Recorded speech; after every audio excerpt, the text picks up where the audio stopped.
Alright, so now we are live. Welcome back to a new tutorial episode of building login system using Pnpm workspaces, and I want to demonstrate you how powerful it is to work with a Monorepo architecture. I will be building a backend, front-end app, and I'm gonna build a client for the front end as a independent package, and I'll basically share all the backend types as well.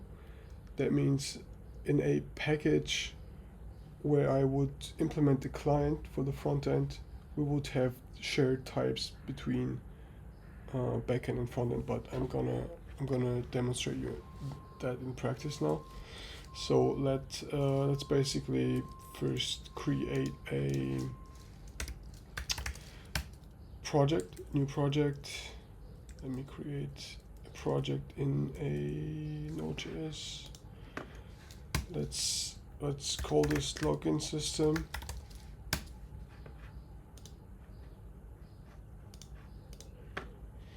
Yeah, trust this project. All right. Now we have a new project, new folder, and I want to initialize package.json here, and inside of this I want to install TypeScript. By the way, one of the also main advantages of Monorepo architecture, as opposed to using the microservice or multi-repo architecture, not microservice. Multi-repo architecture is that you can also share dependencies amongst your packages and applications you have. So I'm gonna now install TypeScript, Node.js 18. I'm gonna use Node.js 18, and for that types, I'm gonna also install the Node types 18 version, and I'm gonna have also TypeScript config, a global TypeScript config that I can also reuse throughout the projects or packages. All of that will be installed as a development dependency, and this flag is exactly showcasing that, or saying that they should be installed as a development dependencies. And this flag workspace root means that we want to install that. We could also ignore that, or yeah, it does not really matter right now because we don't have npm workspace file, not npm but pnpm. I always confuse them both. Yeah, since we don't have this right now, we actually don't need this. But yeah, let me install that first. It's cool. Let me touch config. Let me use a base TypeScript config file from here. Just copy paste it.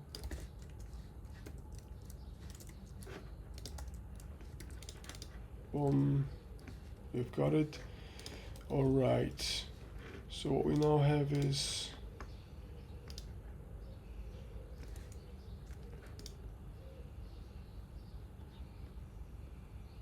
that's fine.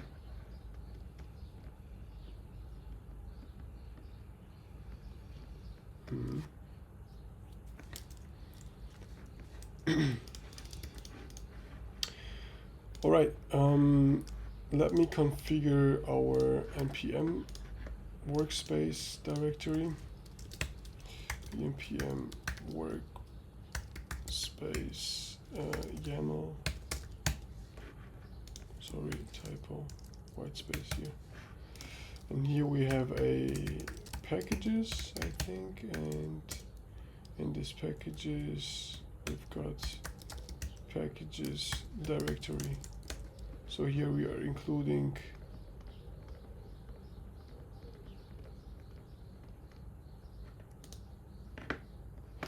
exactly, this is how it looks like. here we are basically, okay, I had it wrong format. YAML file, but yeah. So we are saying that we are including all the packages in the packages folder. So that's actually a convention that I would use also, or encourage to use for you guys too. Let's create this, and we also want to, we don't have components folder. Let's create an apps folder as well, and here we would have our front end and back end. So make directory apps client, and make directory and not client, sorry. Let's call this front end, because client will be the package that we're gonna use in the front end application. So that's it. Application backend. Let me set up the. Let me go to apps front end, and here I wanna create npm. Let me do it with npmx.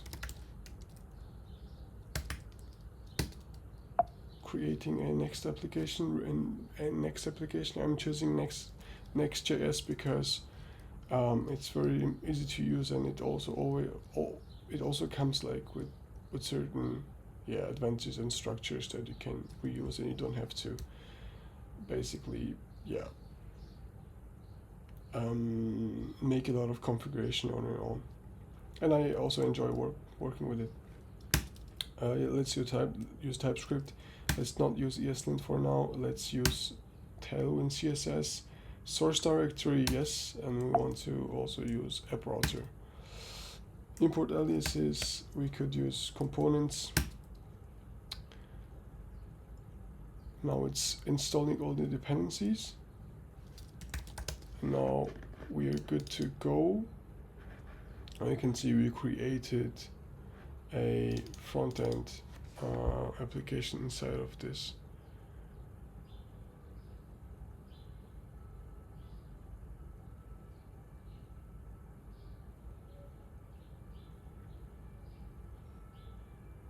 Which is cool, but like we have package.log, which we actually don't want to have. We want to have Pnpm. Let me delete all of them and rerun it with Pnpm. Pnpm install.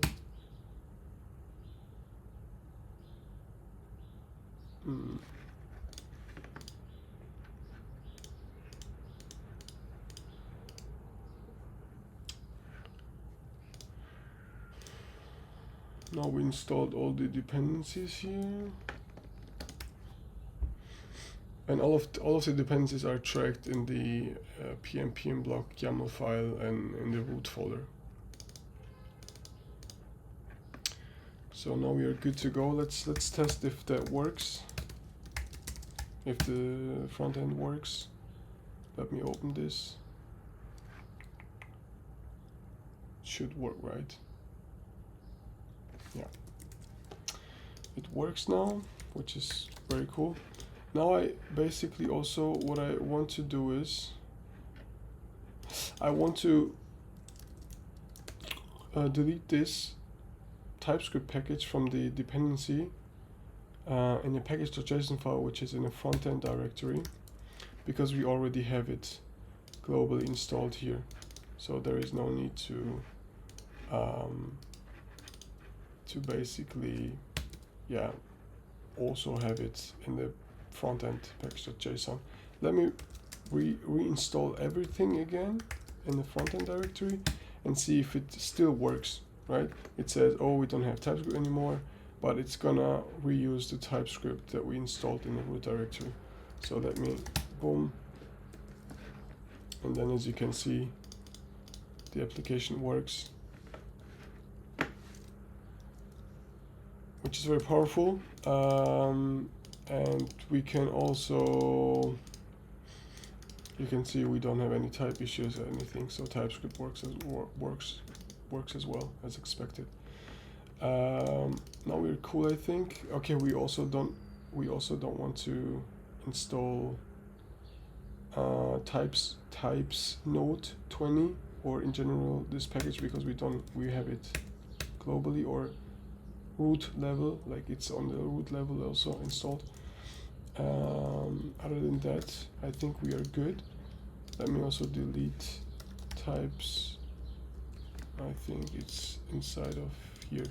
You can delete nodes, and then you can see it should work as expected. Yeah.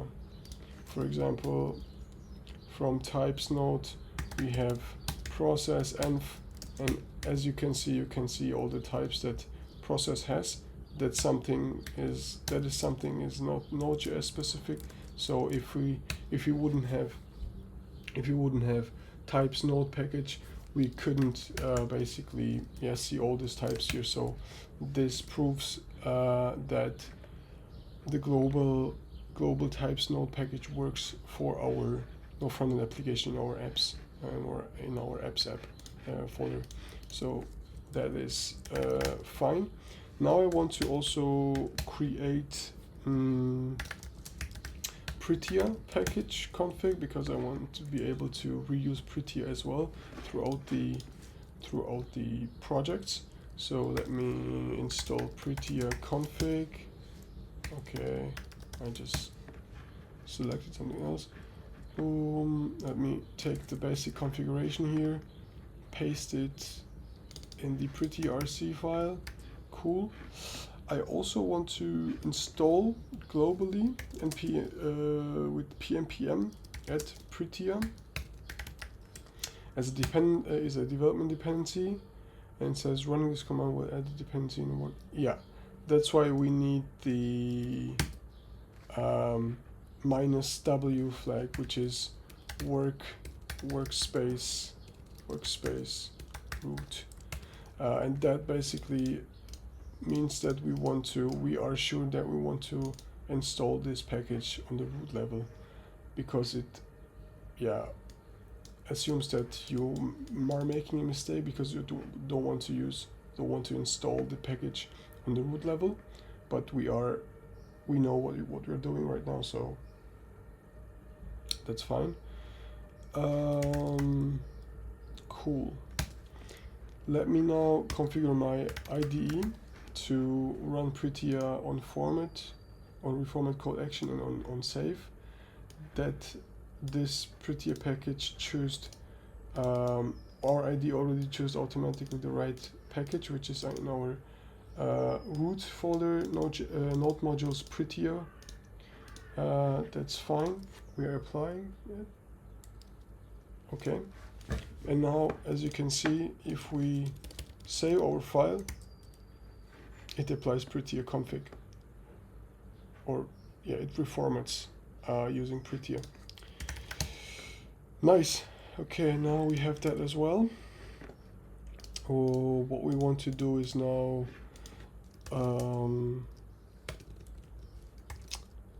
add a basic, as a next step, I think let's implement the UI actually, or should we first implement the backend? No, let's first implement the UI, and then we can start from there. Okay. First, let me set up the scripts in our package.json. So if I want to run front end from the root level file, I can do Pnpm, right? I can filter which app I want to basically execute the command, and I can say front end and dev. So it executes Pnpm in our front-end app or in our front-end package, the dev command. So if I do Pnpm front-end, it basically, what is happening? Something wrong. Okay, it did some recursive shit. Oh, I did Pnpm dash dash front end. I need to write filter front end. So it filters from all the packages our front end application and runs this. Runs the dev command. So let me see. Front end again. Okay, now it works. Nice. Run successfully. That's cool. All right, we have our global script for running the front-end application from the root level, from the root directory. Sorry. Okay, that is cool. Let me now implement the UI. So we have page here. Let me delete all the content here, and let me basically find actually a Tailwind template in CSS login template that I can reuse from Flowbyte. We could basically actually reuse their code here. I think it should work. If this does not, let me see, required. Why is it string? The fuck? I don't even know what this attribute does, but yeah, Flowbyte. Yeah, okay.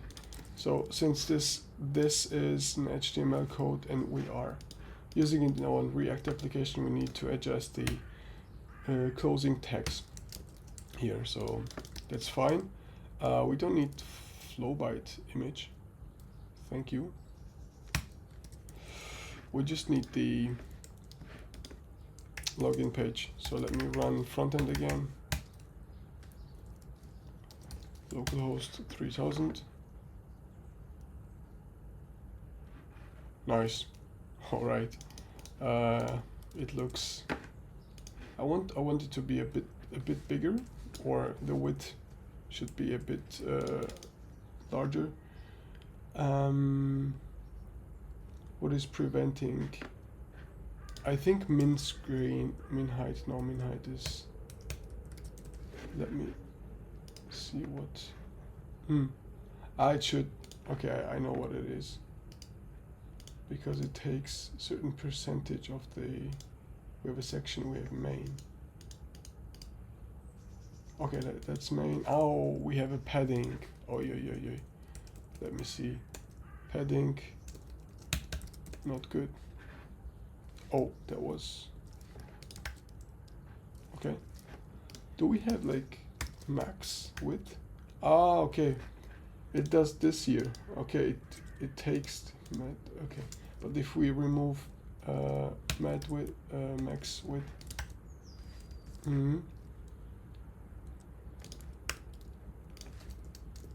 Let me see where we have max width. Also in other places we don't have it. We only have here. Okay, that's weird. Let me see. Oh, that's the max width. Where the max width is. MDH screen large.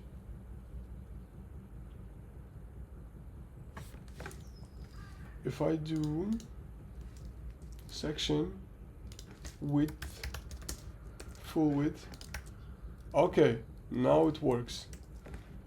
Nice. All right, so we have basic UI here. In a minute, we have an email field, password field, remember me, blah blah. That's we don't want to implement, so let's remove remember input. I think that's this one. Yeah. Forgot password we also don't have.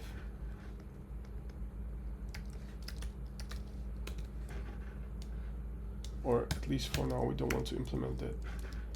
Sign in, we have sign in button, and we have sign up button as well. which is cool. When we click on sign up, we don't have sign up screen.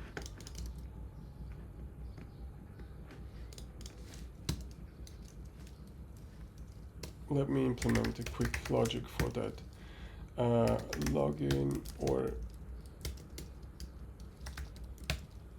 I will have an enum which has page. We have login and we have sign up, right? Sign up should be capitalized. That's fine. Now we have a state which is called current page, which is by default page login.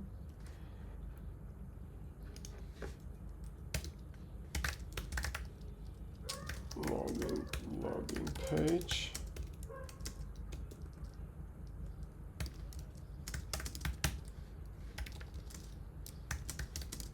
Oh, we have login page. Boom.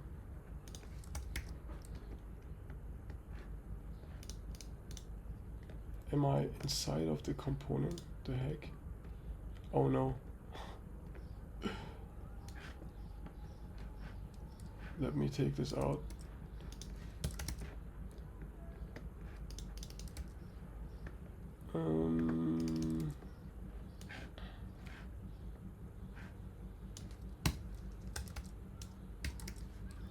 I have login page.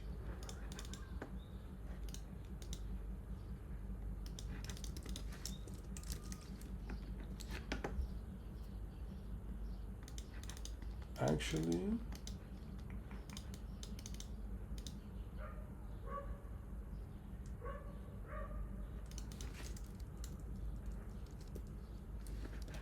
oh, use state. So okay, this error, I think I already mentioned that, but this is basically complaining because if I hover over it, it says use state is not allowed in server components, which means this file right now, or this page, will be executed on the server side, and since it will be executed on the server side, we can't use. It doesn't make sense to use state on the server side. So it says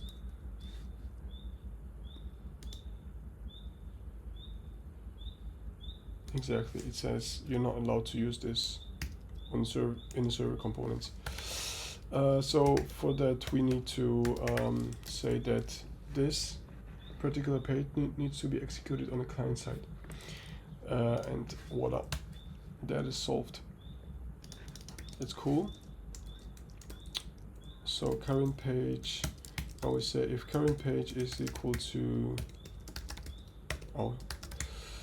man page login, then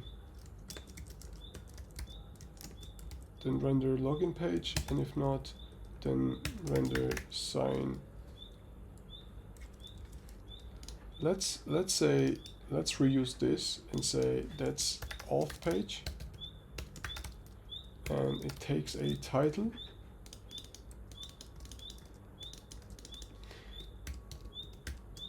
It takes a title, type props, as a props, title string.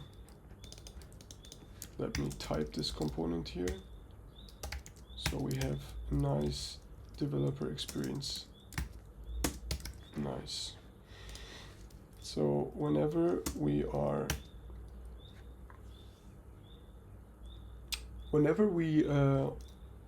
selecting login, or whenever there's a login page, we pass login page, or simply login, and here we pass sign up. Are they written separately? Yeah. Okay, which is cool. And here we also want to have on site, on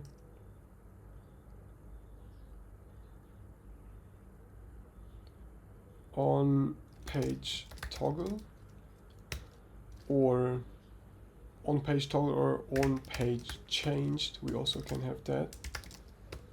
And this takes page argument and returns void. Either this, or I like to write it this way. Oh.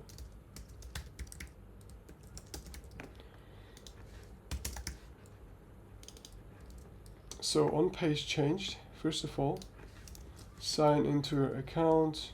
Let's use this text and sign up to your account, or let's say register, so we can differentiate better.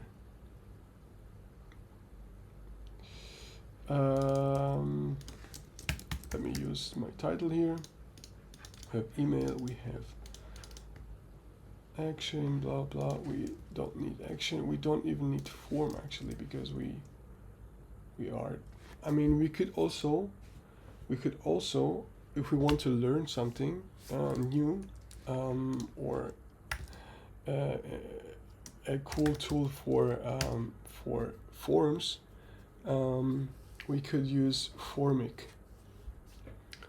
Formic is basically simplifies you the work of validation. Form validation, you don't need to basically it basically abstracts a ambiguous or unnecessary or a lot of it basically abstracts code that you almost or always write for forms, and it gives you a nice structure to work with forms. You can, for example, define a validation schema and say, okay, this email has to be validated this way, this name field or this password field, I want it to have at least 9 characters, and if not, then you can basically render this error. So it simplifies you like the working with forms.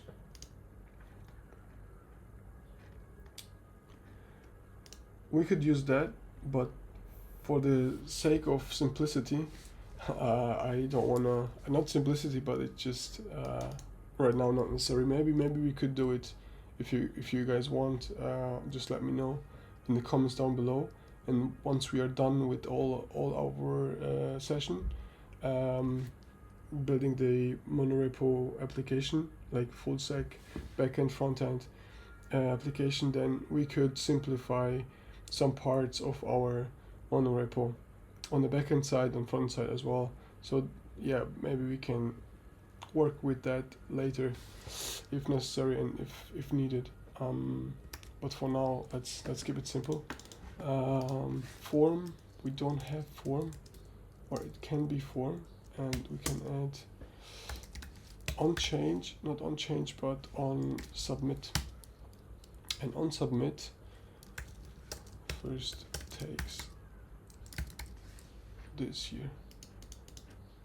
Does it have like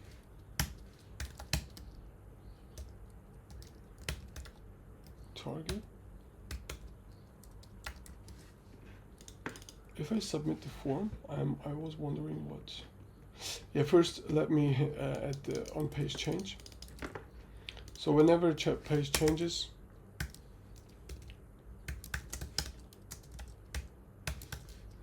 we want to add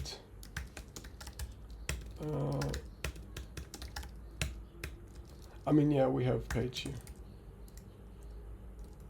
I mean, not really, we don't want to. Yeah, we actually know already we don't need the argument. What am I doing? Set current page login. or sign up. In this case, sign up because we are already logged in or on the login page. And here we use sign up. Oh, here we use login, sorry, because we are on the register page. And this will be executed on page change whenever this link is clicked. We could also convert this into a button and say on chain on click.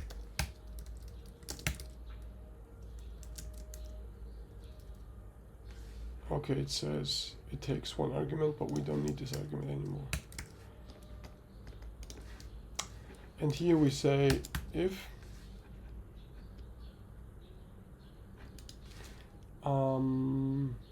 we can either say on change text, we can either say on page on change button, on change page button text, change page button text,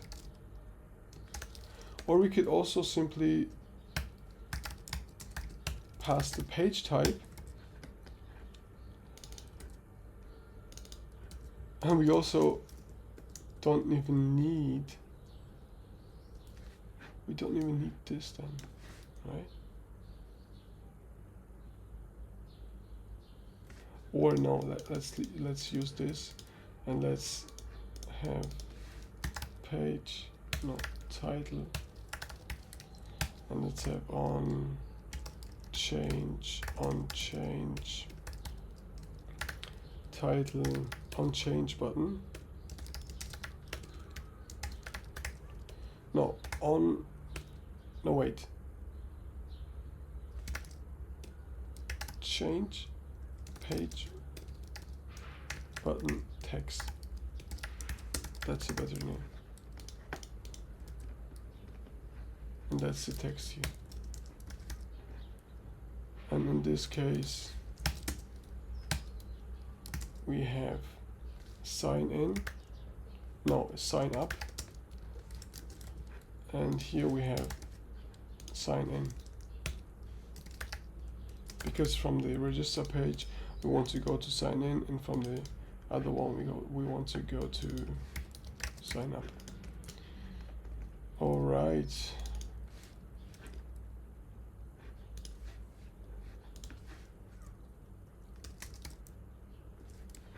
Let me see if it works. If I click on sign up, it is working indeed. But the problem is we need to also the button text. But those are the same, right? We could also use this, actually.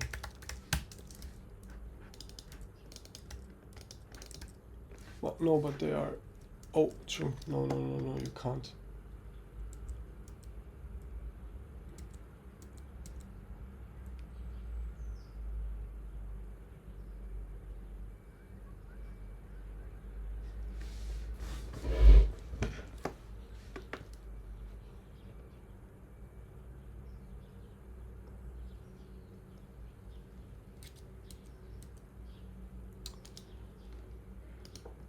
Yeah, let's.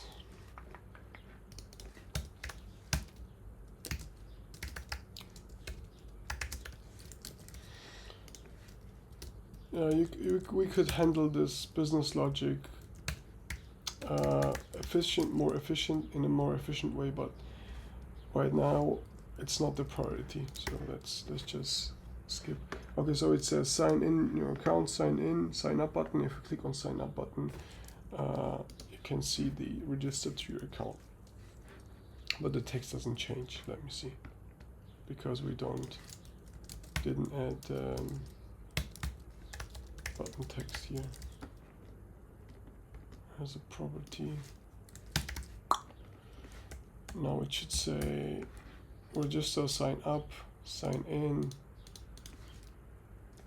Okay, wait a minute. We have in both sign up So here it's sign up because we are signing in. No, here it's sign in because we're signing in. That's a button text. It's not a change page button text.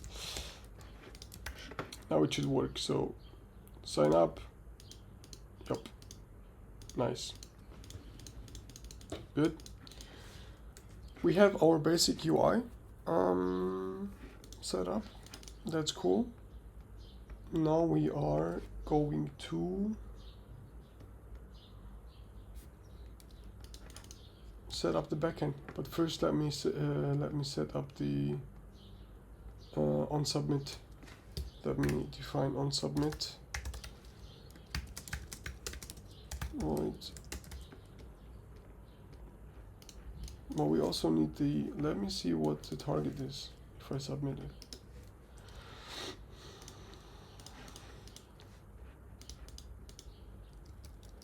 Sign in. Okay, it's okay. That does the. We want to say prevent default.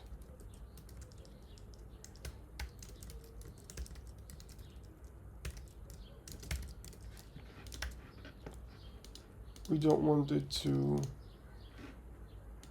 We don't want it to reload every time when we submit it. That's target. Our target has label input. We want to get the values now from the. That's why I said it doesn't make sense right now. Yeah, let me use. Let me do something else. Okay.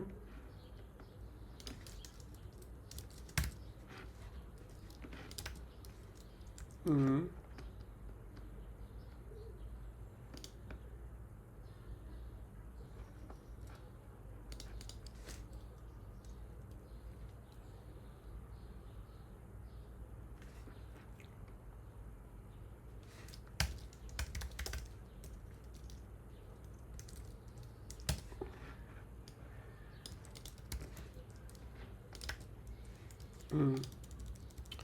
I fucked up the UI. Let me see. Let me remove form. Okay, now it works. But we have type error. That's okay.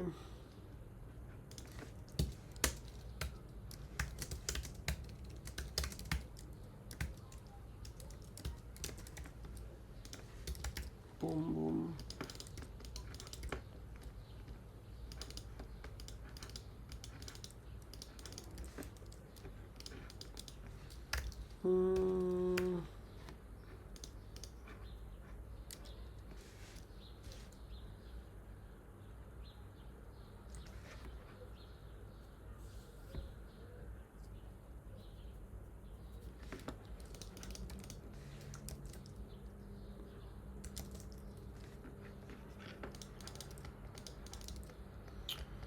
I'm gonna define our input values.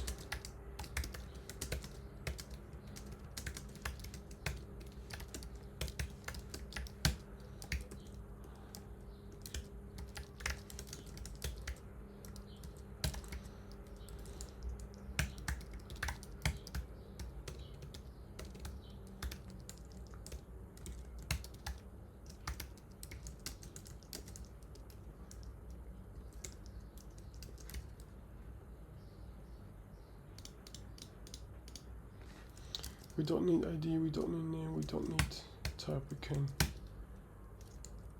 say, and here we have value, email, and on change. It takes email, target, value. Okay. Same thing here. We don't need this. We don't need HTML4. No need. No need. password.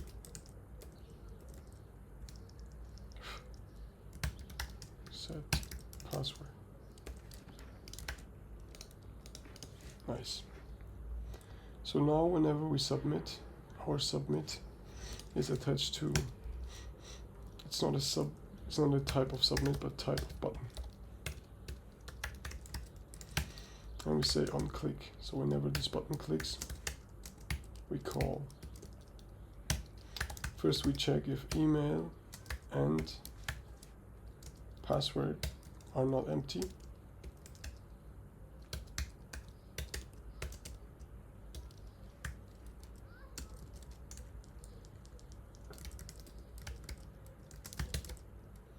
And if they're not empty, then we are going to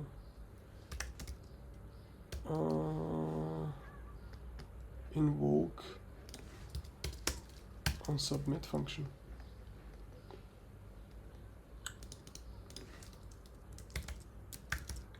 Nicely. And we were going to pass email and password.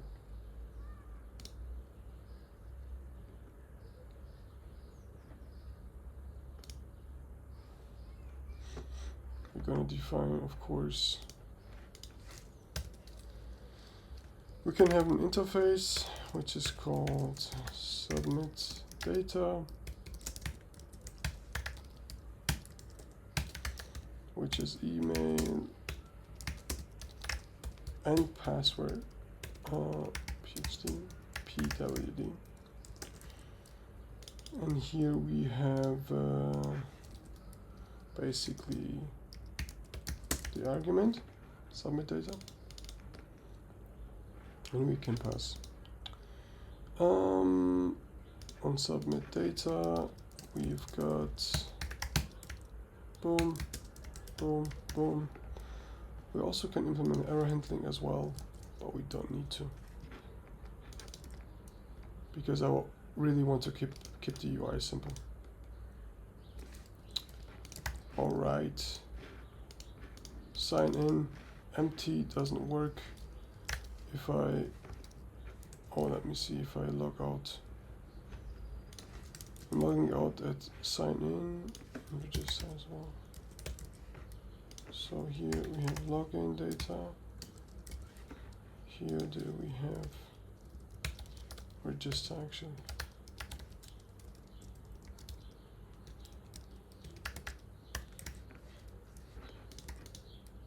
Does it say? Oh. Okay, so let me now demo test.com 1 2 3 4 5 6. As you can see, it works. If I keep this empty, it doesn't work because we are checking if they're empty or not. But yeah, that's irrelevant. Cool. Basic UI structure works. Sign up.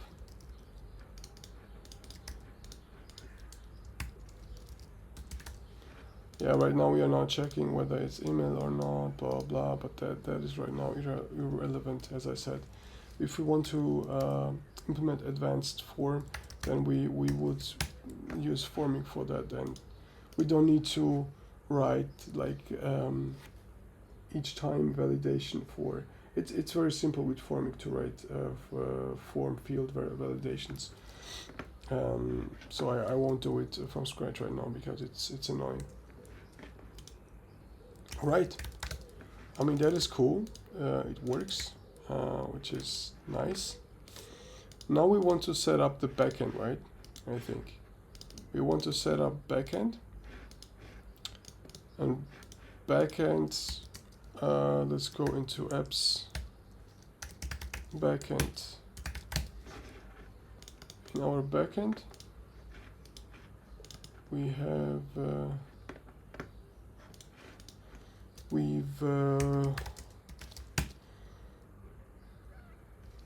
create a source directory, create index file. We are installing Add Express. create an express application. It's simple to use right now. It's not simple, but straightforward. Like, yeah, we could also use Node.js. I mean, from scratch. We could use Node.js from scratch, but it's not fun, I think. Express and the types, but let me first add this. It says running.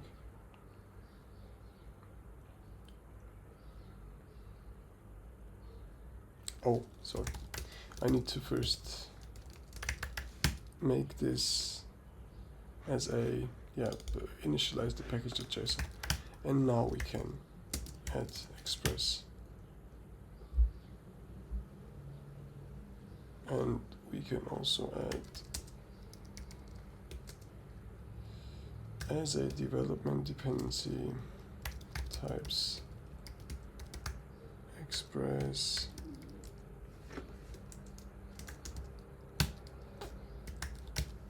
cool.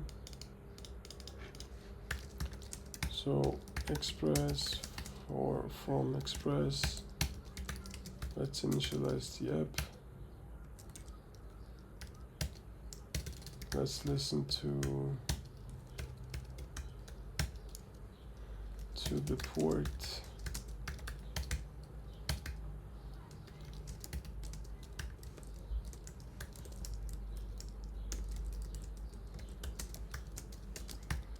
Callback function, and here we say listening on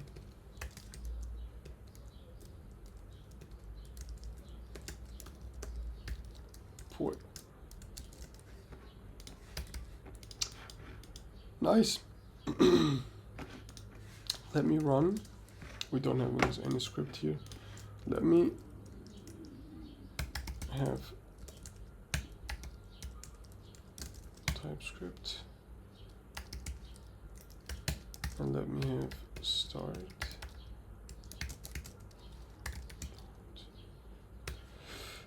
What is the alt directory? Let's have it here.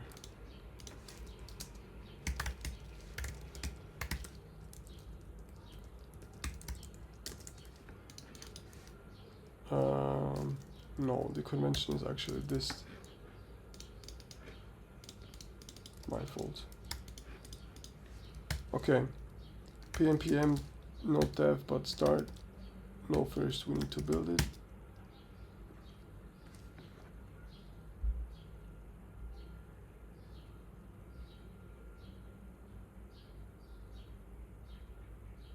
Okay, interesting.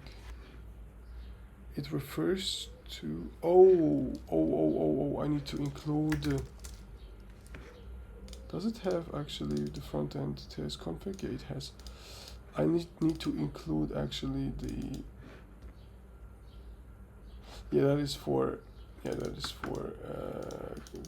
configurations are for React. TS config is for the front end, and here you want to attach config JSON in backend, and we want to have we want it to extend from test config, and we want it to include only source file, the relative source file. And now if I do tsx, yes sir, works. Oh, we don't have any, it didn't get generated. Let me decompile the options and alt directory. Dist. Did it? Oh shit.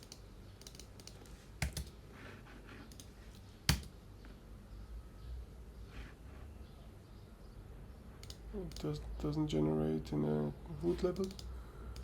Did it generate it here? Yes, now it worked, I think. Yeah, okay, nice. Now it worked. Let me start.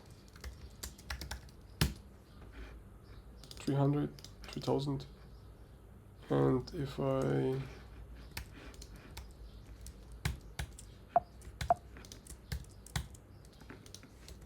let me actually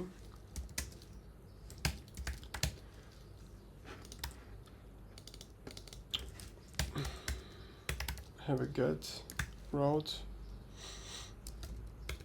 slash, and here we say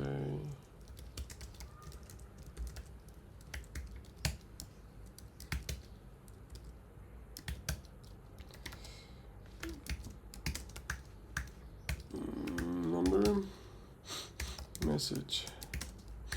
Okay, let me combine the scripts here so we can execute them at once. Let's say like listen or something, or dev, and we would have tsx and tsc, sorry, and then pnpm start. So it's gonna translate TypeScript into JavaScript and execute the test index.js folder at once. Nice, that works. Let me go to here. Oh, okay, I already have that. So if I go to localhost 3000, nice. But I already, my Next.js app runs on 3000 as well. So in order to avoid conflicts, I think I will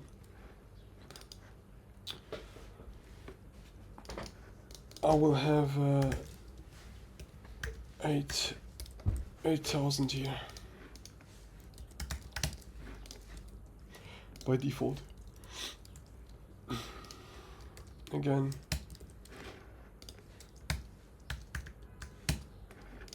works fine. Nice. The Express backend also set up. We want to implement basic authentication now, right?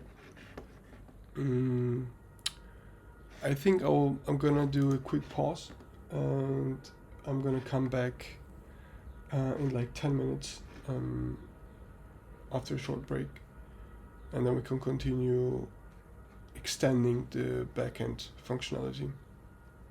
See you guys.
All right, we are live back again. Let's continue building our server. Let me fix my mic. Nice, okay. All right, let me close these tabs. Don't need them. Express, okay, so we will have two routes, one of them being auth register,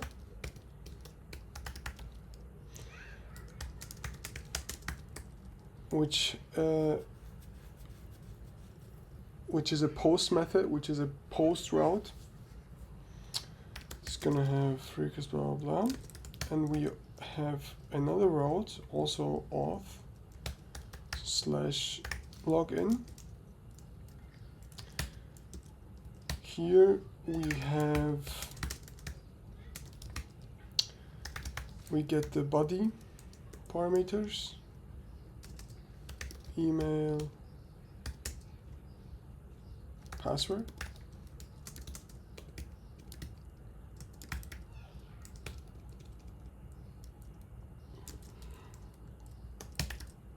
Same here. In order to parse the body request in Express, we need to install a package called body parser, which is installed like this.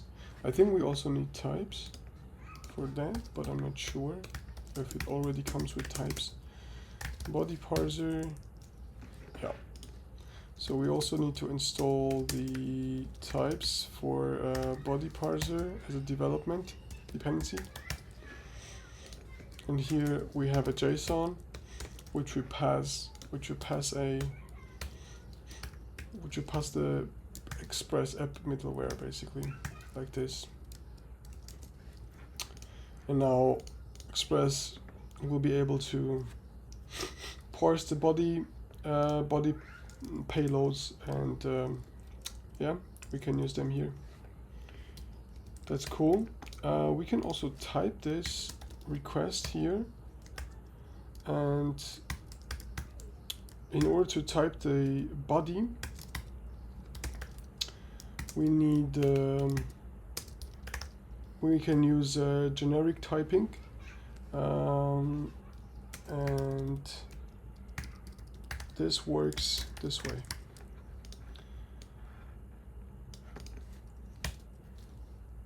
Let me create a new type, which is called request body.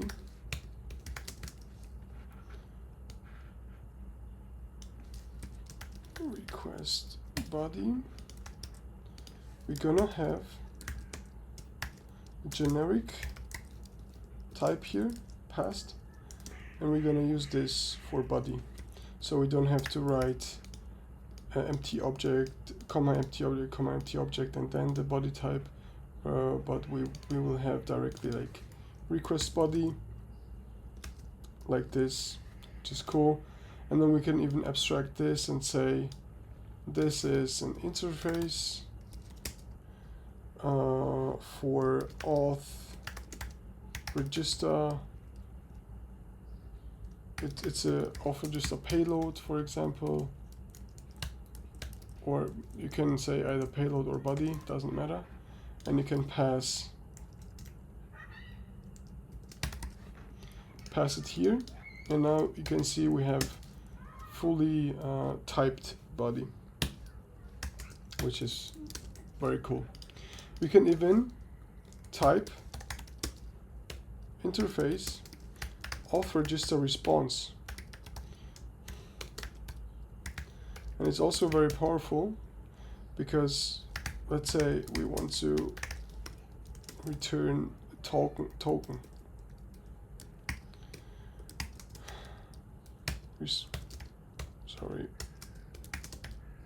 Response, come on, I can't type, response this.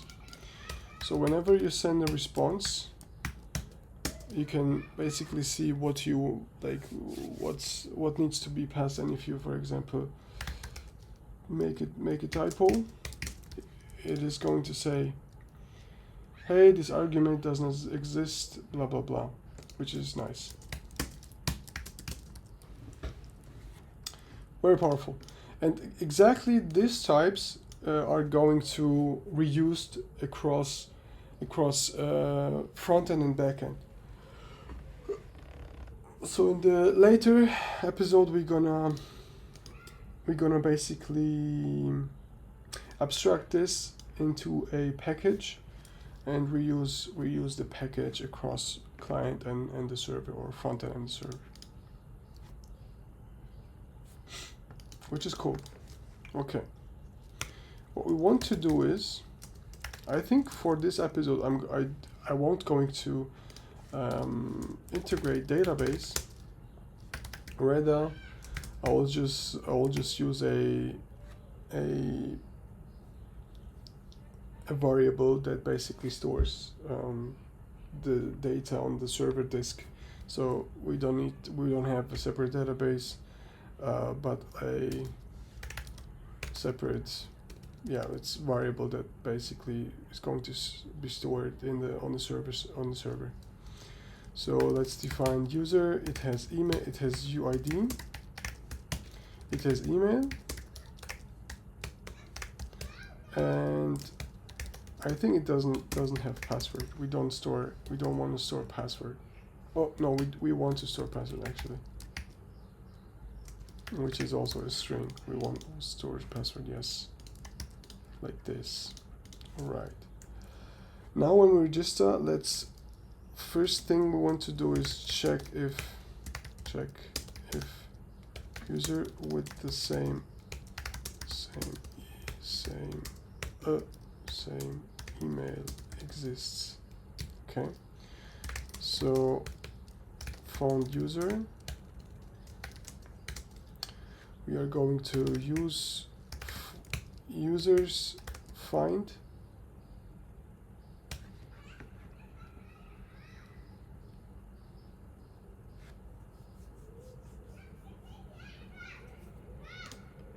sorry, I wrote a wrong type. I use a list, of course. It should be type of users list. So we have find function here, user, and we say if user email equals the email that we basically get from the body. Sorry, forgot the arrow function here. Then return this, right? So if user found, then we're basically going to say status, what's the HTTP status if user already exists. I think it's 409, I guess. It's a conflict, yeah. It's 409. So message would be user already exists.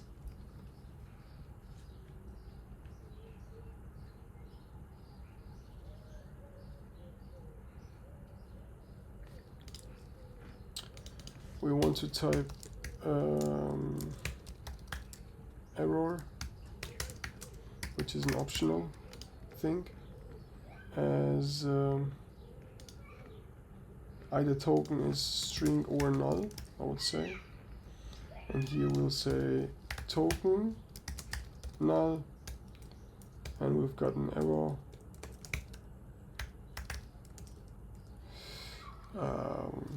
Or we can also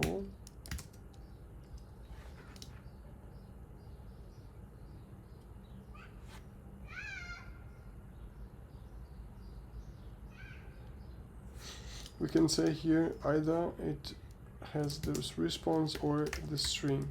If it's a string, then it's an error, and we were going to say return this. Otherwise it's going to execute this as well, and we don't want to do this.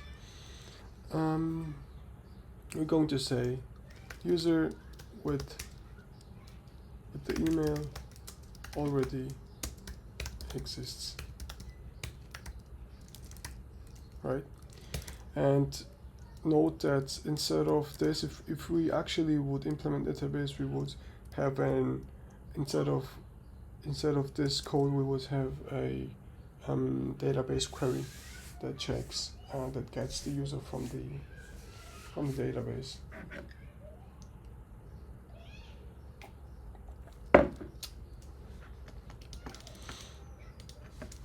And if not, then we basically add user into db or / users variable. We're gonna push the user email is email, password is password, and UID is we can just take random UID. We can use a crypto package which is integrated in Node.js and generate random UID.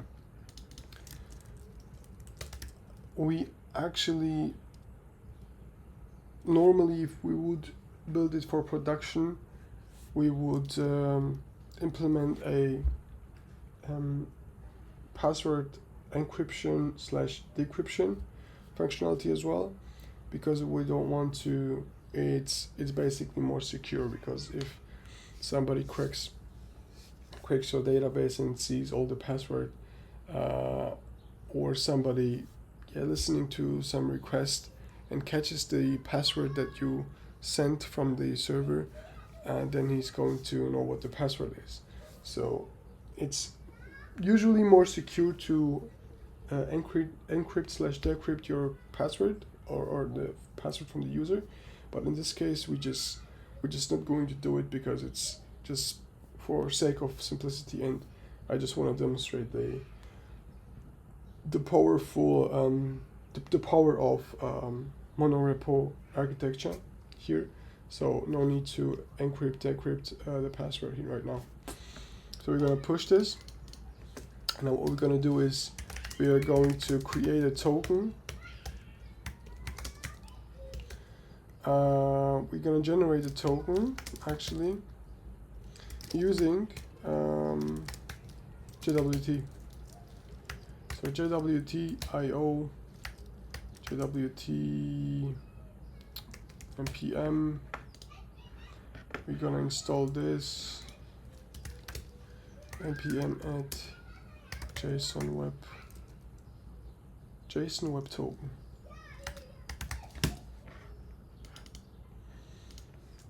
And here we have a function which is called sign.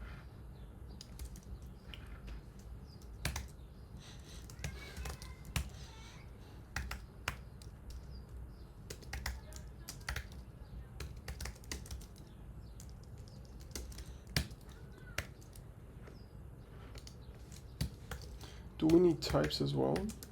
I'm not sure. Yes, we need types as well. And types JSON web token as a development dependency. Sign.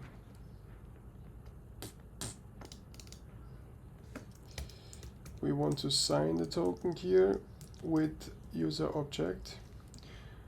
I will, I think, exclude the password.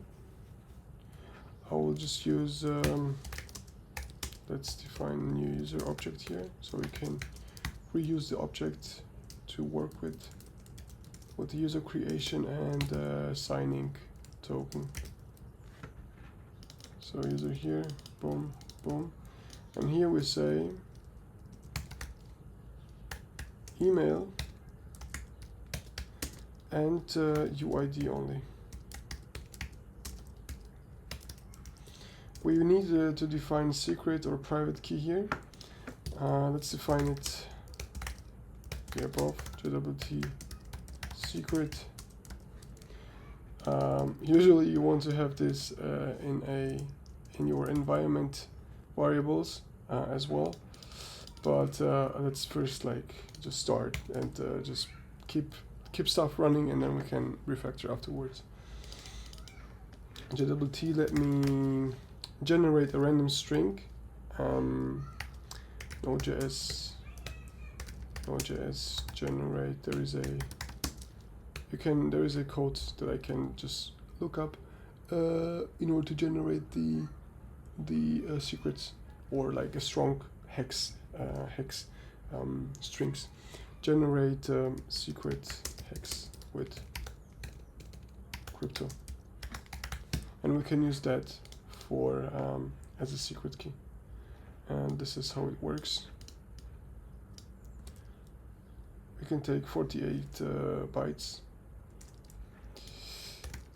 Let me generate node.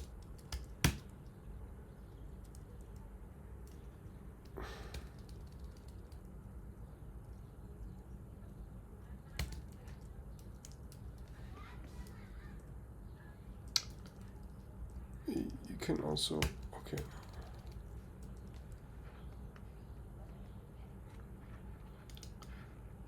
That's how we can.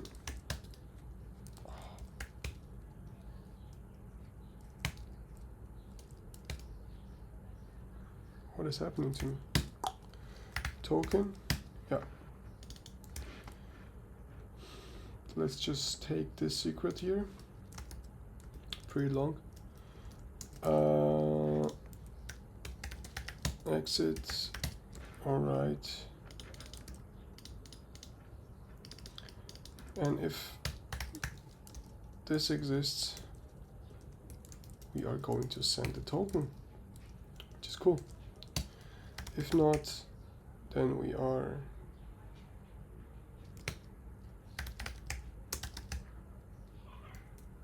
sent. I mean, if this doesn't catch the, I think there is no way that this will be undefined, because if this fails, then we're gonna catch this error here. But let's make the check anyways here for the token. We're gonna send status 500 because it's a server error. And we're gonna say internal server error. Right. Cool. Looks good. Looks good. Did I miss something? We are checking if the user exists, blah blah. Let's also check here if email does not exist, or if password doesn't exist. That's something we can check as well. Status 400.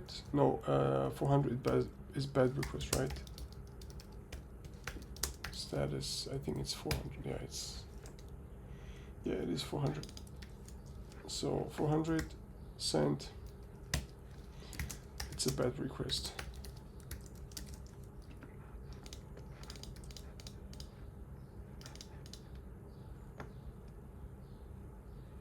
Nice.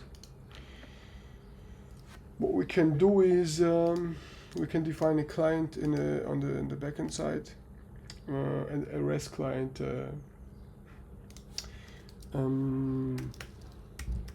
with which we can define our methods and test them, like basically the endpoints, and test them and send requests from the REST client. I'm using personally IntelliJ WebSwarm, as you can see, and this is how it works on IntelliJ. If you use Visual Studio Code, then you need to, I think, use this plugin here. Client. This one.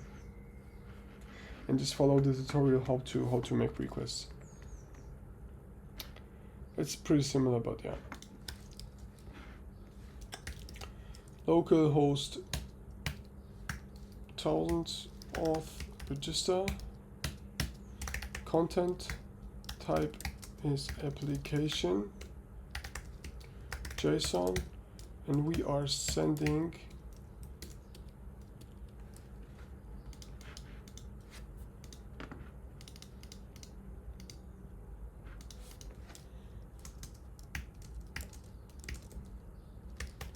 email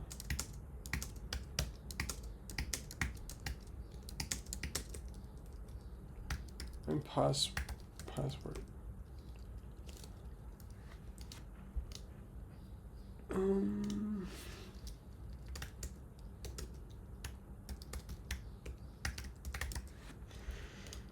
I don't know why it doesn't work.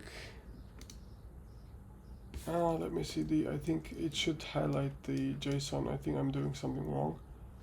Application JSON. Content type. Let me see the examples. JetBrains. REST client.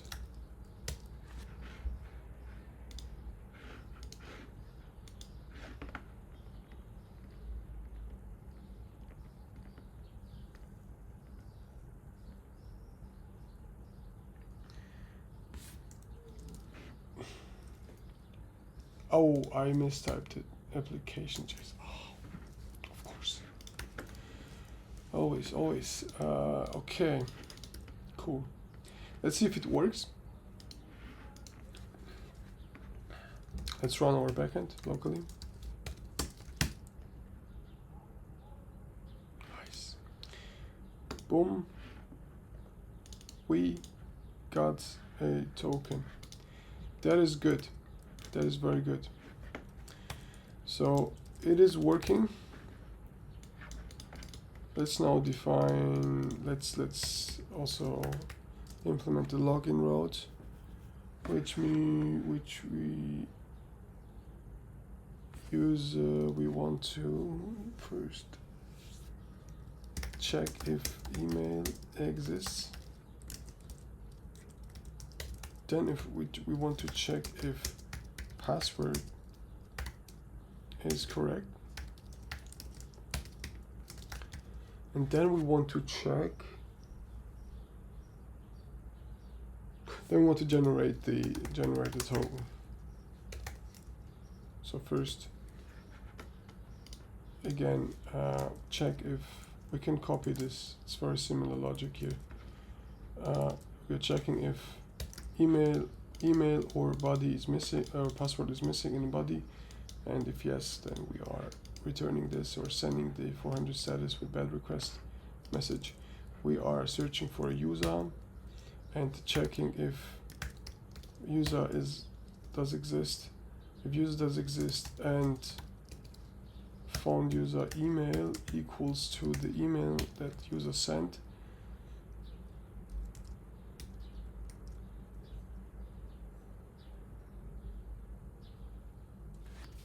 then we are good to go.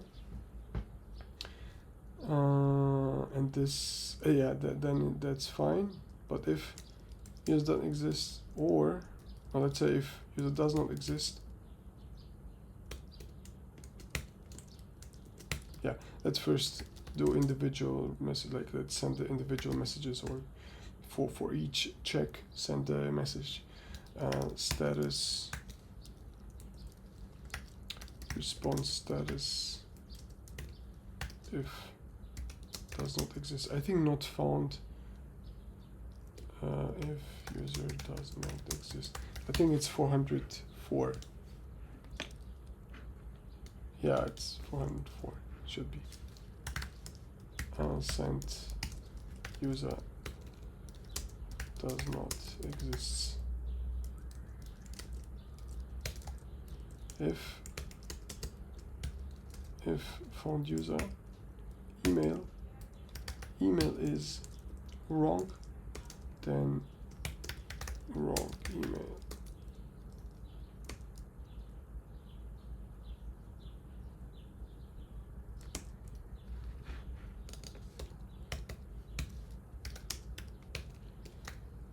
For wrong email.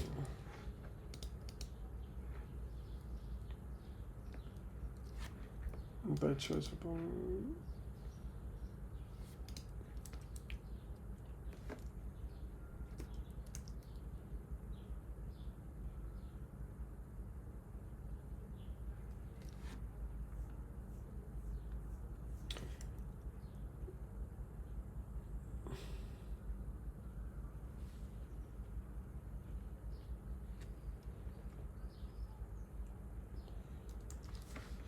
Okay, they are saying that the best choice would be 400, which means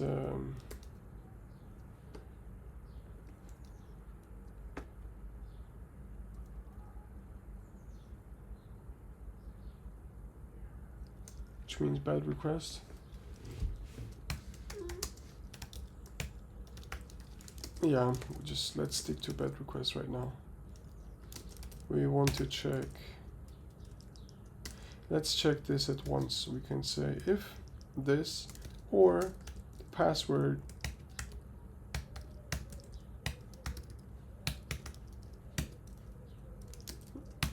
if this exists, you check if email or password does not exist. Then bad request. That's cool.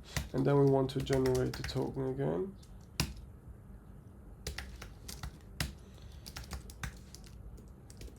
And we want to token equal to sign the message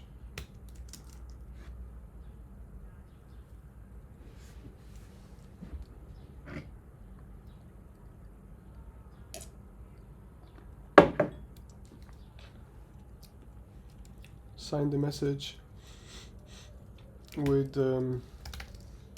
found user email, sorry, and JW secret, and we are missing UID here. That's the token. That's very similar. We could abstract a couple functionalities here, but we don't want to refactor too much. Again, if token exists, then send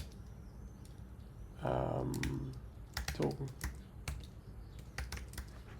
And we can also again here type this route as well.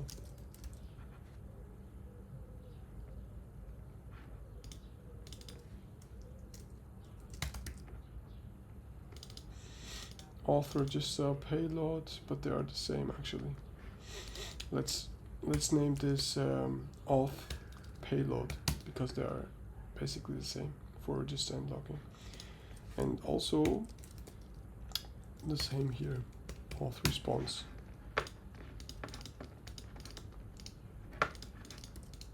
I think now we're cool. Let me test if that works now.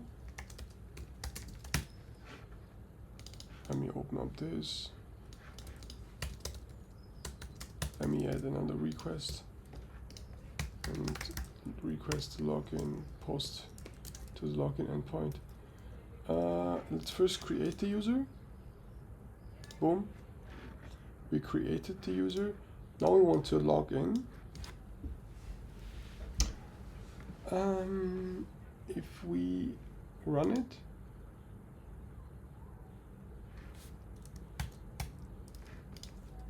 something went wrong.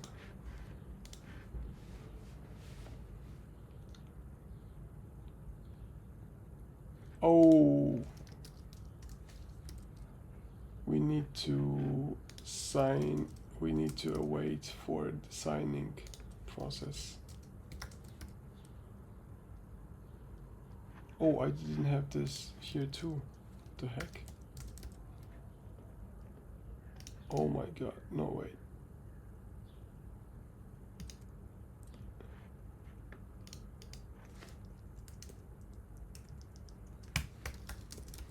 Let me see.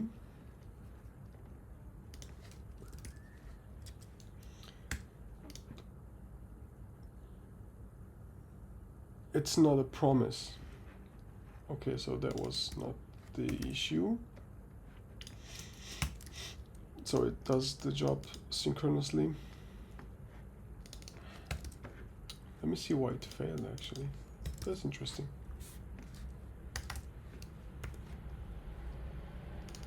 Token, if token exists, then this. login. Do we have? Yeah, login. That's correct. That is correct. That is correct. That is correct.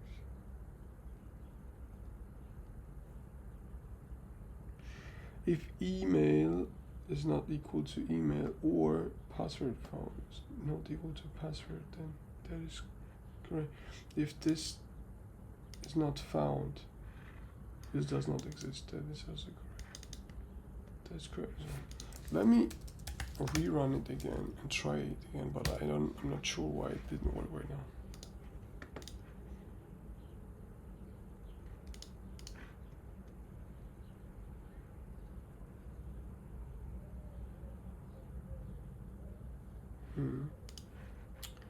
So boom. I think it worked, but I didn't. Oh wait. Okay, it works. It worked.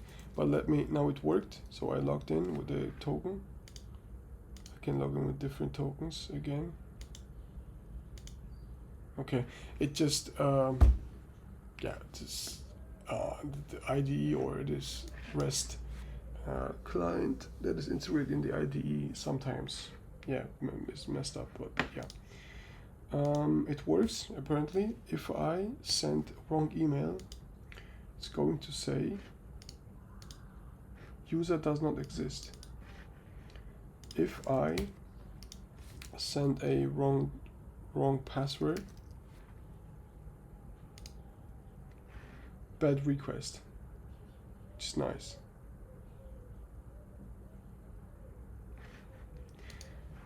I just realized that if user is not found, if user is found, then the email exists. So we don't need to check this anymore. Yeah. Okay. Bad request. Nice. So our backend service works as expected. The routes are working, which is cool. As next step, I would implement a client for frontend as a package here. And in this client, we would have, let me go back. First of all, let me npm, let me do here, backend, filter, backend, dev. But we can also, I think, recursively run all applications now. npm run recursive workspace.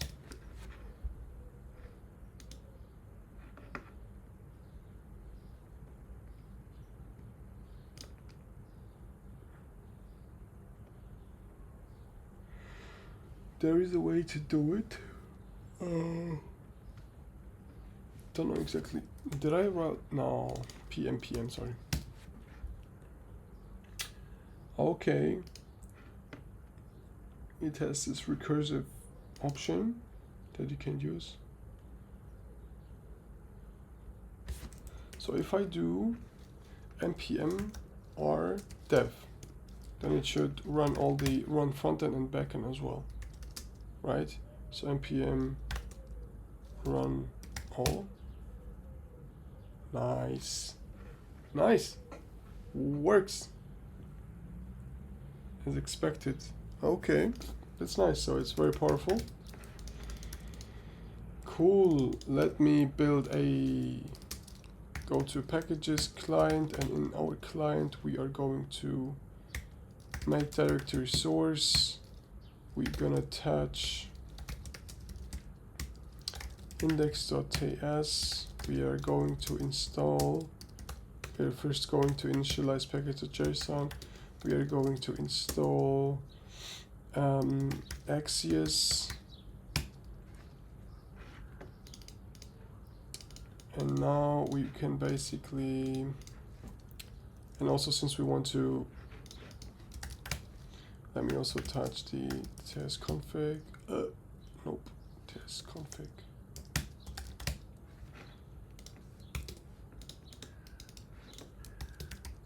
Extends 1.2 tsconfig compiler options out dist and include only source file.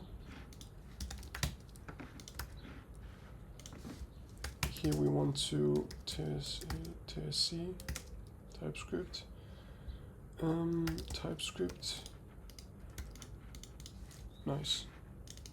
What we want to do is class import class client. Sorry, we're going to export this. We are going to create a constructor, and in this constructor we are going to say if process.end.base URL not set, then basically warn base URL in .env. Don't need this. Base URL in env file is not set. Yes. Yeah. Defaults base URL. Boom. And then we want to have a register method, and we want to have login method. And the coolest part about this is we can use the types, right? We can, for instance,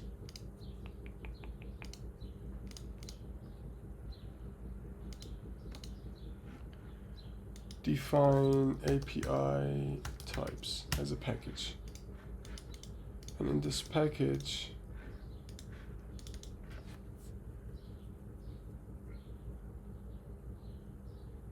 we can reuse say the API make directory source. I don't know how it exactly gonna work, but I think I have an idea. So we're gonna attach to source this, and we're going to define the types. We're gonna take the types from backend.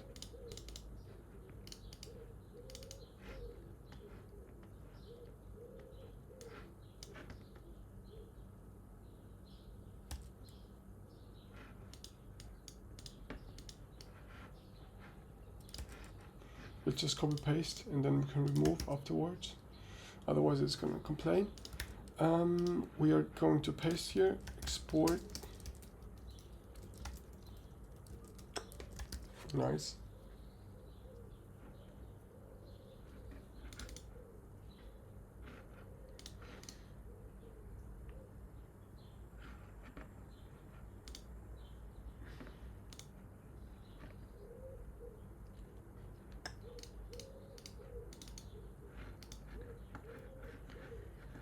What we want to do is we want to init package to JSON.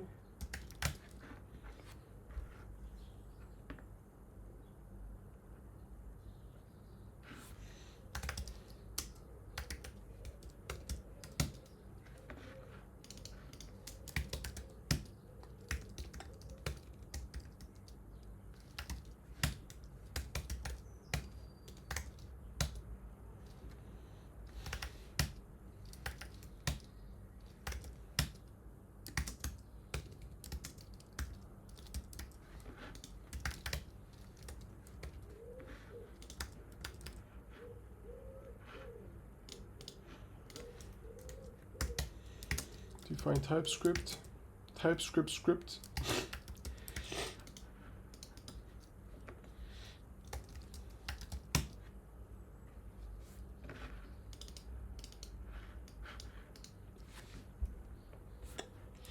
We actually only want to let me actually say declaration true, but not declaration map, but declaration. And then we can export types as well. See, that's nice. What we now can do is we can install our API types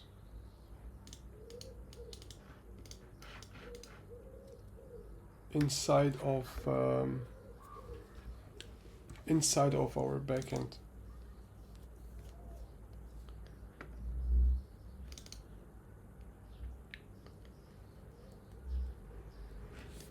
So if I go back and I say Pnpm add API types to filter backend,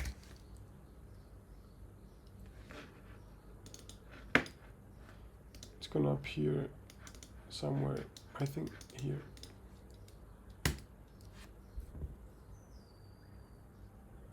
Nice. So if I go node modules, types, or API types, we've got this. I also have to, sorry, I can't use it because I didn't point main should be dist, but that's irrelevant actually. What's more important is this one, index.js, so that it generates the type. So let me go to packages.api types and pnpm version patch. We're gonna patch the version here because we just made a change. And there we are going to again add API types to our backend. And as you can see,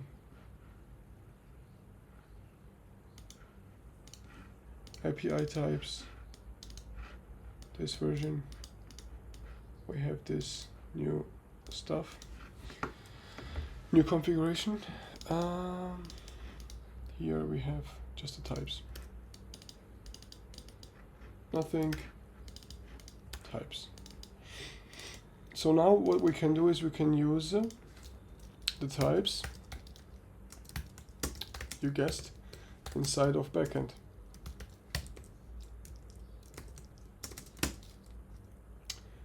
Which is nice.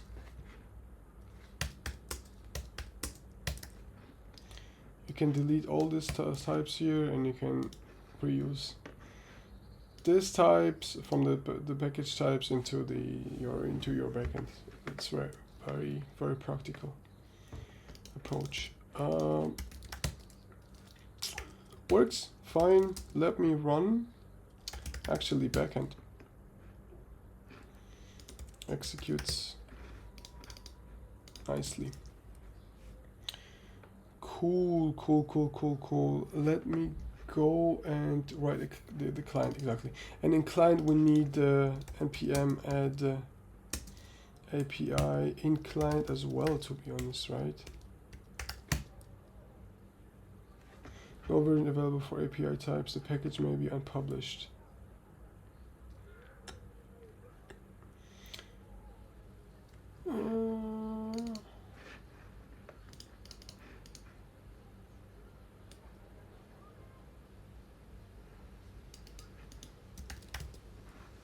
I'm not sure, it just added it, so it should work.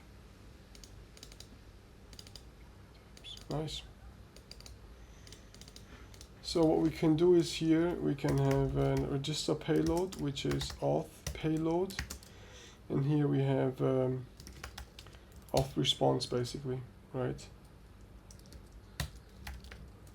And here we have response try catch. Response is equals to axios post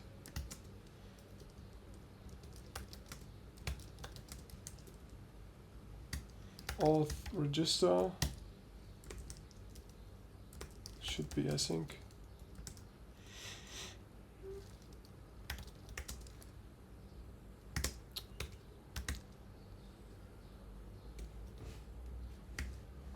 Error should contain the message.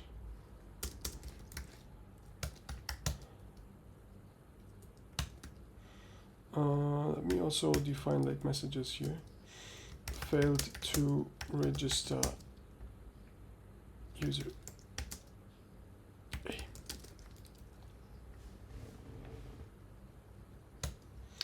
And we are going to token response data token, and we even can define what the nextjs response will be, right?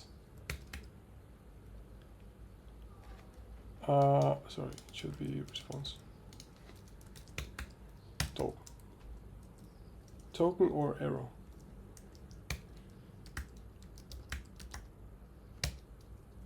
It should, yeah, doesn't matter. Let's first see how it works. Yeah, so this is how it basically, what does it say? The return type of is async. So it should be promise, of course. Nice. So that's the register function for our front-end client, and that's async. Of course, it takes async. Payload we need to pass in our data.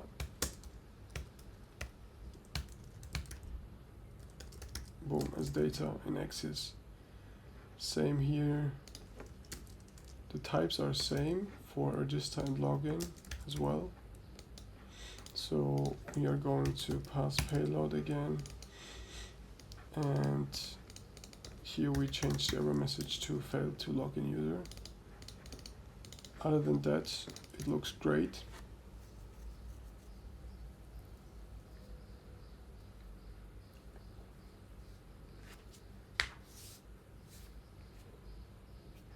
Nice. Let's say that's client TS. Oh.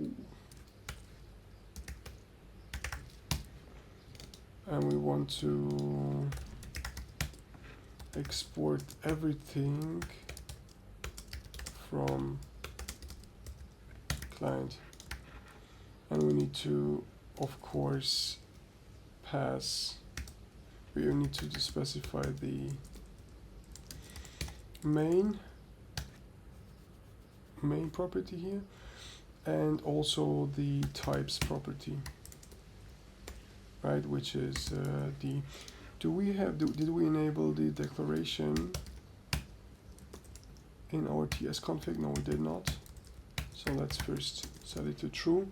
Dist include everything, blah blah. Nice. So if I now do package client, I mean we could also name this front end client, but we can't actually.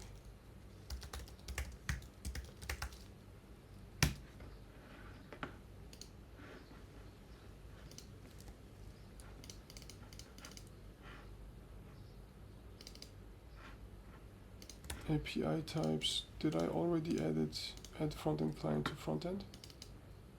No, I did not, right? No, I didn't. That's cool. That's really cool. That's really cool. It has a new name. Let's re-enter the folder. Let's build it, right? Do I have build script? Yes, I have. npm np.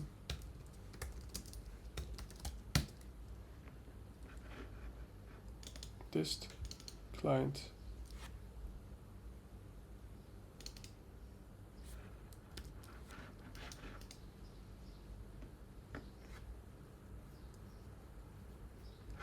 Nice. Now I want to add this to our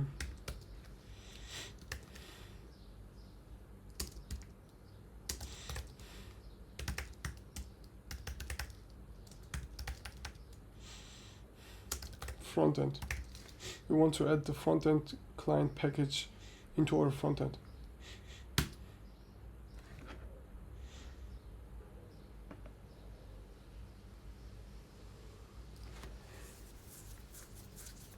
Oh, it tried to use it from the registry because that's from the workspace, no? Front-end client not found in the workspace, but it is in the workspace.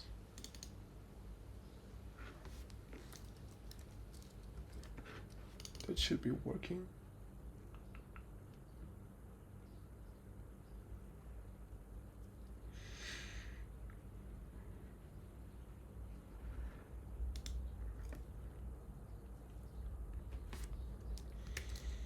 Or is it npm filter front end add? Is it because they have both front ends and it just can't? Front end client. Now it worked weirdly, or no, it's not found.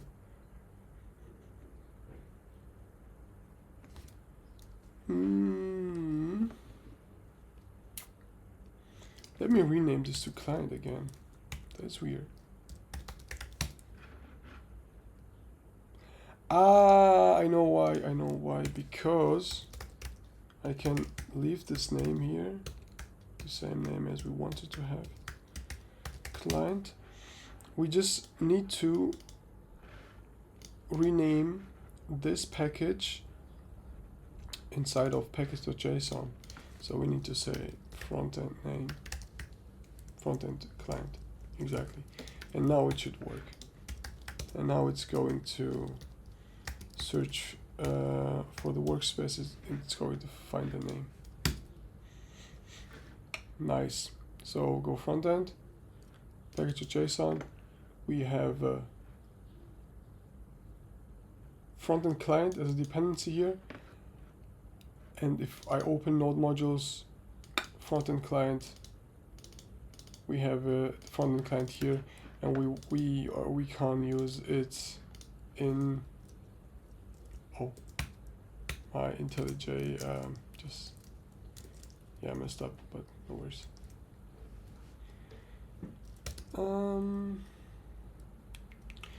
Now I will be able to import the client. Exactly, front-end client. Client. That's nice, actually. That's actually pretty nice. So whenever I submit data, I can use client new, right? But I need to, of course,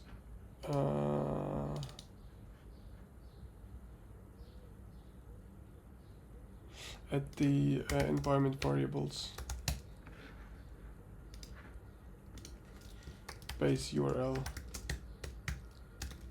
which is localhost. It should be public next base URL localhost 8000. No, wait. Yeah. But public next, I need to write the same name in the client as well, because this is how the nextjs works. Let me edit client. Boom.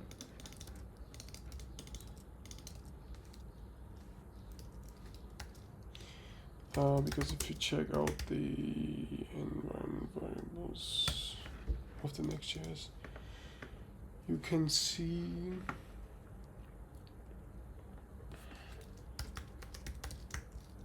It says next public.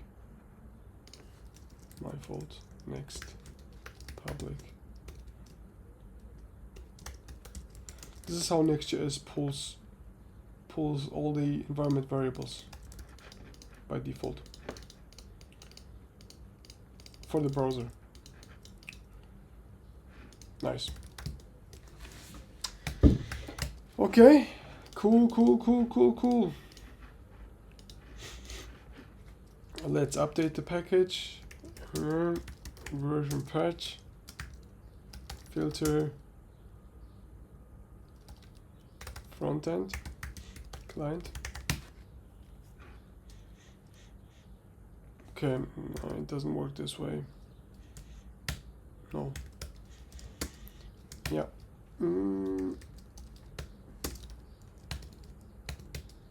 Nice. And now go back, PM and frontend client. In frontend workspace, updating it. Let's check if it works. No, not this one, but not modules, frontend client 101. That's the current version. That is correct. Now, if we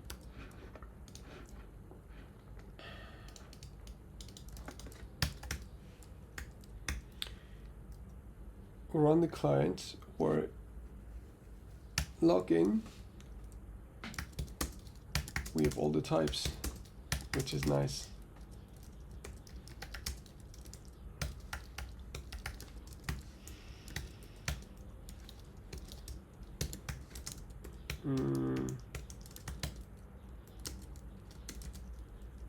That's the response. Boom, something went wrong.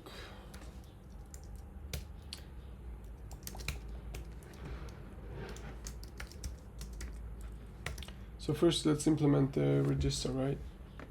But that's not register, that's sign in.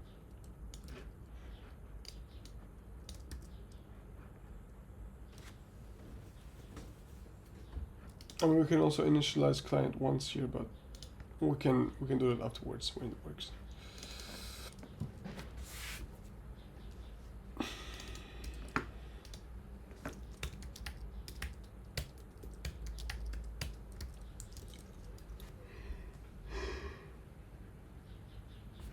We have fully typed client.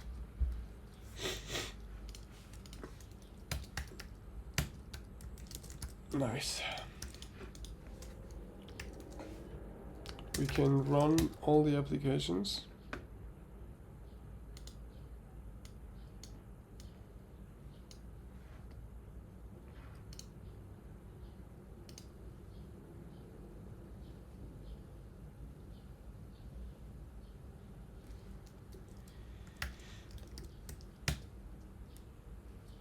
It didn't run our front-end application, weirdly.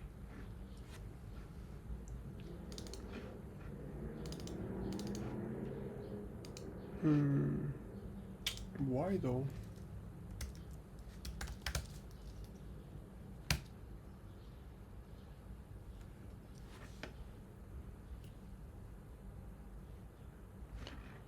Don't we have the dev script? Yeah, we have here.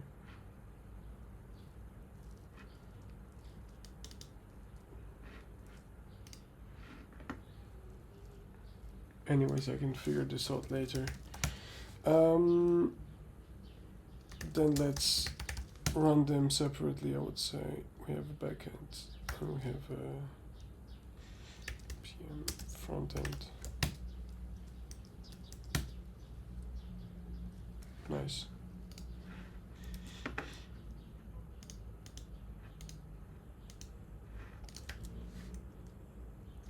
Nice, so as you can see, it is working. And if we now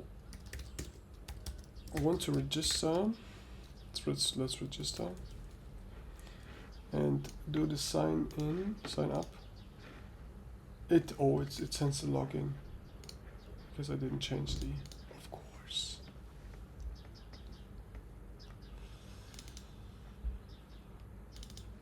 I actually have to go to the toilet really quickly, otherwise I'm gonna piss in my pants. But yeah, let me, I'll come in 1 minute.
Back in the game. Let's go. We have, we wanted to execute register function, right? When register, so that was our issue right now.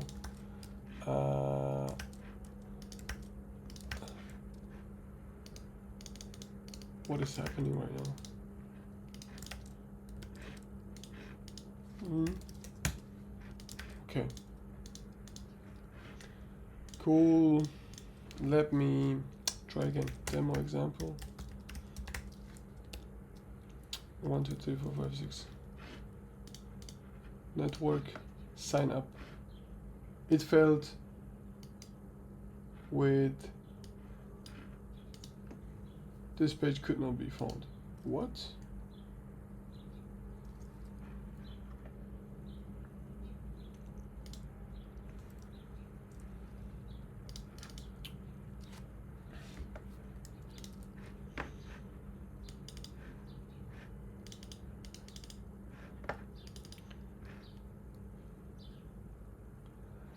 It doesn't have the...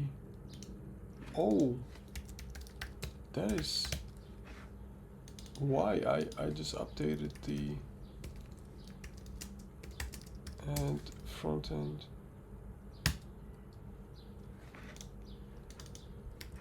Do I need to delete this every time?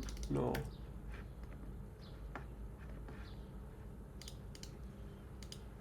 Because I didn't build it. Oh man. That's the thing, right? If you forget to build it,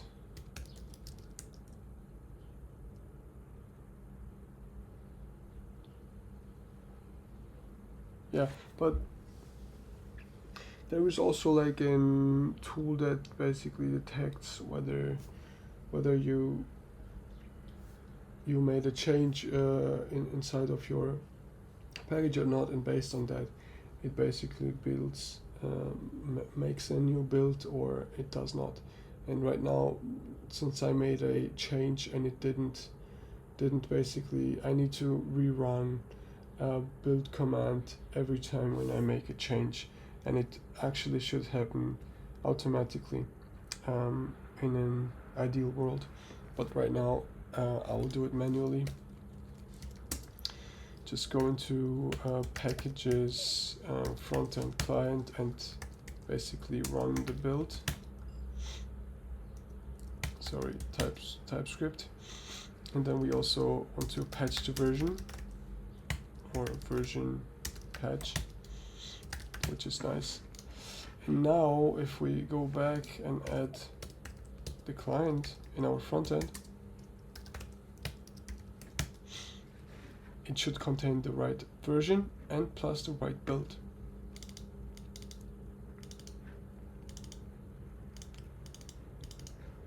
Definitely right build, because the environment variable is not the same, and the version should be 2. in the end, which is correct. Now let's run front end again.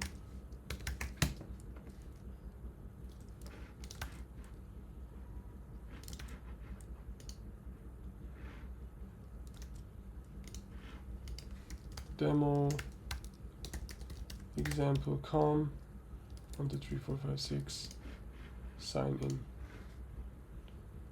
We don't want to sign in, we want to log in. Sign up. Oh, not found. Is it again the next year? Okay. Let me see. I think nextjs is not able to next public base URL. Do we have the same variable? Yeah, they are the same. Oh, because we are using setting base URL here, not next public base URL. If I change this directly here, we could, but we don't want to because we want to do it properly. From client, we are going to make a change in our client. Patch the version or version patch 3, back, go back, add front end. Cool. Now it should work. If it doesn't work, then I don't know what to do.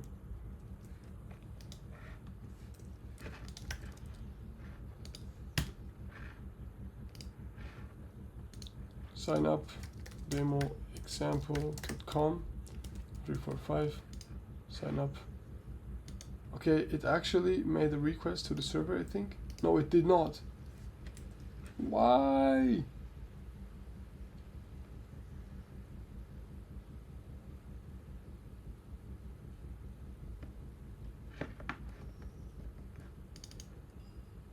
Because I didn't execute the build. Okay, it's very annoying. It is very annoying when it doesn't do automatic builds. Yeah, it is actually very annoying. Yeah. Whatever. Front end.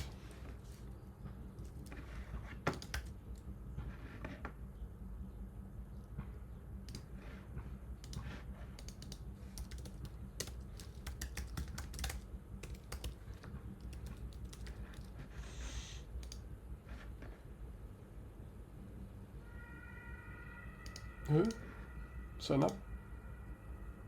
Sign up. No request. Oh!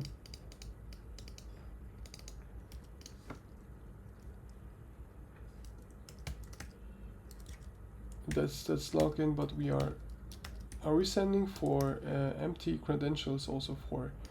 No, we are not. But weirdly, it does not make any request.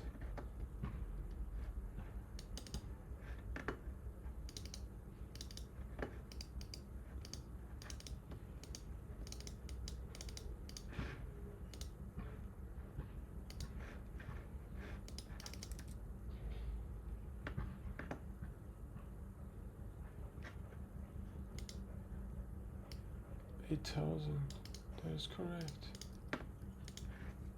Why it doesn't do any request? Is it because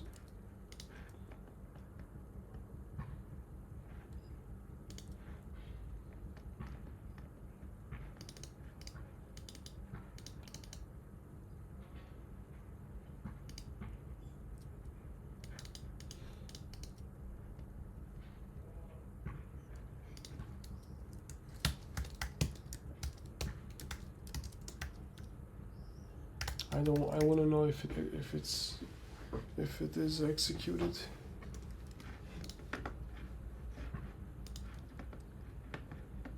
Okay, I see the errors here.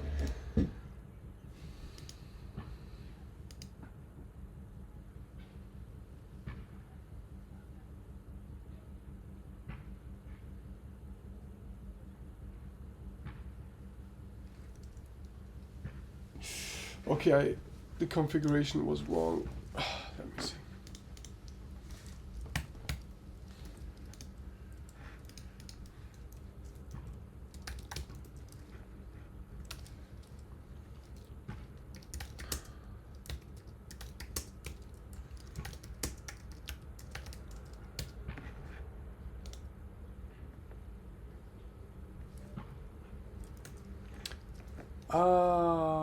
Okay.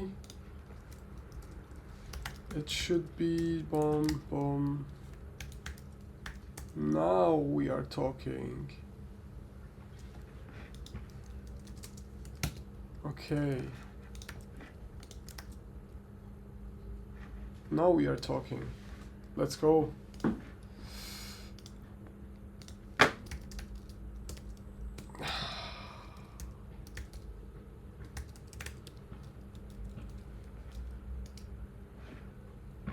Course error,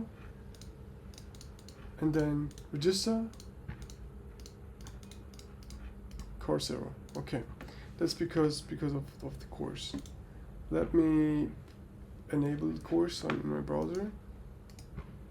Yes, we got a token. That's nice. If I register again, nope, conflict, failed to register user. So this is a basic setup for a basic monorepo setup to basically get use of multi packages in one repo. We are having a packages directory here.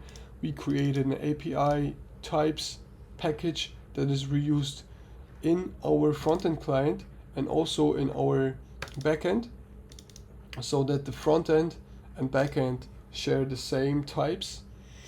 And this is what I demonstrate right now, and I think it's a nice setup, and it's a nice way to work with this kind of architecture, especially because it is now rising and is getting more popular. So I would definitely encourage you to try out this architecture and also try out to work with Pnpm workspaces. And yeah, I think that is all from my side. And if you enjoyed the video, just let me know. I would highly appreciate it. And also for furthermore topics, you can let me know what you want to see, because I don't know you as a viewer what I can teach you or demonstrate you. So let me know please in the comment section. I'm gonna probably upload this on YouTube as well. And yeah, thanks for watching, and peace out.